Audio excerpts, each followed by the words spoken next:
Halo teman-teman, hari ini kita akan mendengarkan sebuah dongeng rakyat yang sangat terkenal dari Indonesia.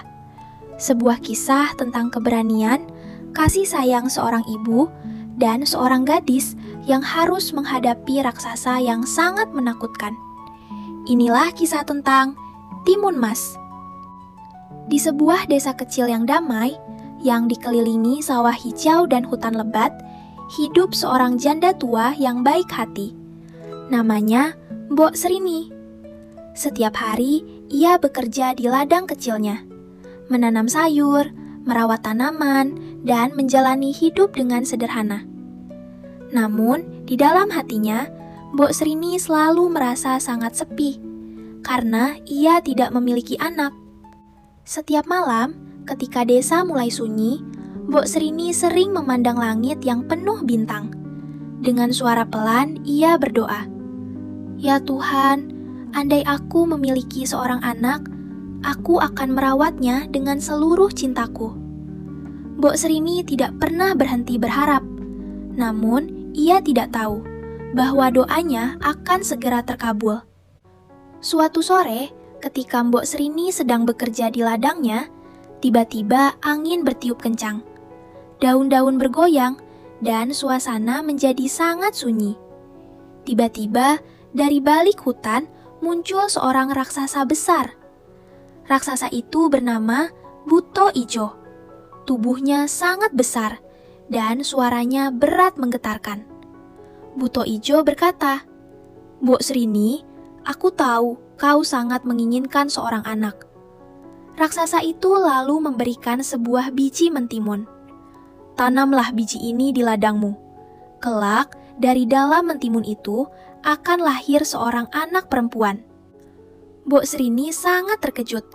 Namun sebelum pergi, Buto Ijo berkata lagi dengan suara berat, "Ingat baik-baik, ketika anak itu berusia 16 tahun, aku akan datang kembali untuk mengambilnya."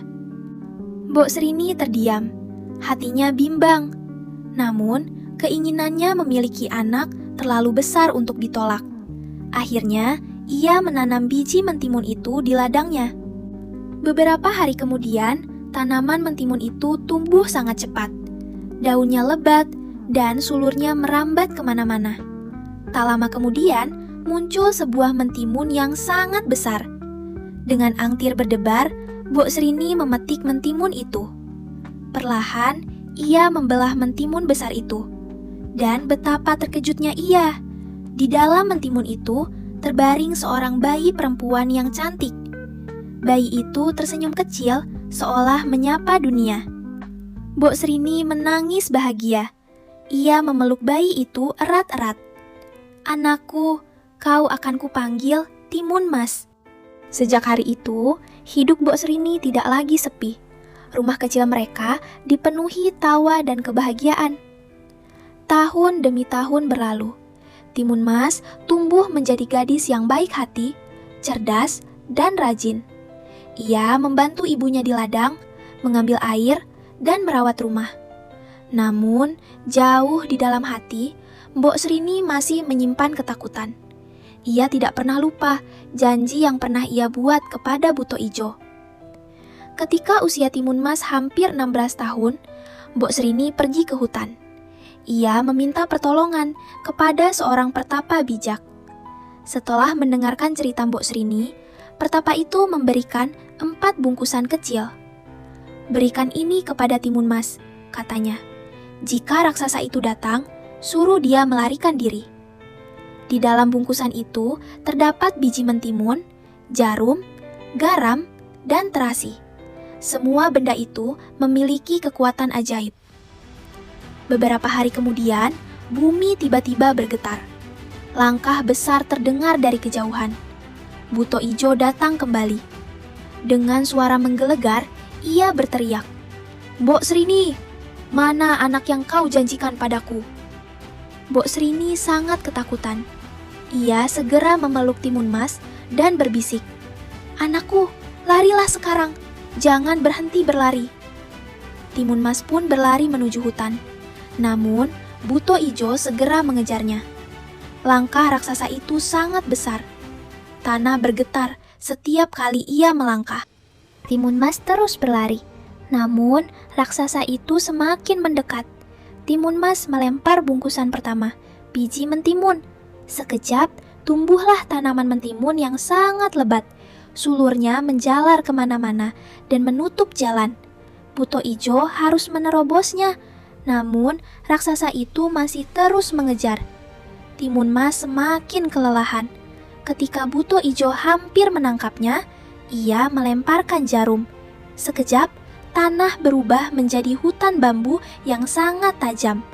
Buto Ijo terluka saat melewatinya. Namun, raksasa itu masih belum menyerah. Timun Mas terus berlari. Ketika Buto Ijo hampir menangkapnya lagi, Timun Mas melemparkan garam. Sekejap, tanah berubah menjadi lautan luas. Air bergelombang besar menghalangi jalan. Buto Ijo harus berenang untuk mengejarnya.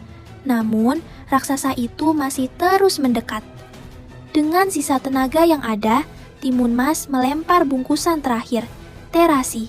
Sekejap, tanah berubah menjadi lautan lumpur panas yang mendidih. Buto Ijo terjebak di dalamnya. Ia berteriak keras dan berusaha keluar. Namun, tubuhnya semakin tenggelam. Hingga akhirnya, Buto Ijo tenggelam seluruhnya. Raksasa itu pun menghilang selamanya. Timun Mas akhirnya selamat. Dengan napas terengah-engah, ia berlari pulang ke rumah. Ketika Mbok Rini melihatnya datang, ia langsung berlari dan memeluk Timun Mas erat-erat. Mereka menangis bersama, bukan karena takut lagi, tetapi karena bahagia. Sejak saat itu, mereka hidup dengan tenang dan penuh kasih sayang. Dari kisah ini, kita belajar bahwa dalam hidup kadang kita harus menghadapi masalah besar. Namun, dengan keberanian, kecerdikan, dan doa yang tulus, setiap kesulitan dapat diatasi. Dan yang paling penting, cinta seorang ibu akan selalu melindungi anaknya. Karena kasih sayang sejati tidak pernah menyerah. Terima kasih sudah menonton cerita ini sampai akhir. Jika cerita ini menyentuh hati, jangan lupa subscribe, like, dan komen ya. Sampai jumpa di cerita hangat berikutnya.